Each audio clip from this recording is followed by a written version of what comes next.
106টা মামলা খেয়েছে।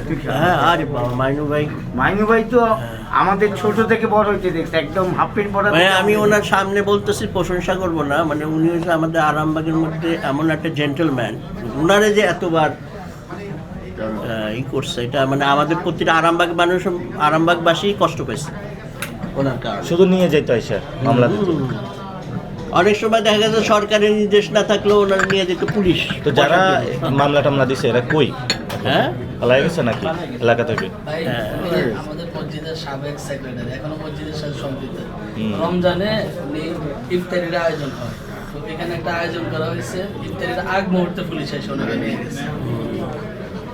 ইফতারির আগ মুহূর্তে যারা এগুলি করছে এরা তো আর এখন এলাকায় নাই, সব পালাই গেছে। বাড়িটাই ছিল জেলখানা।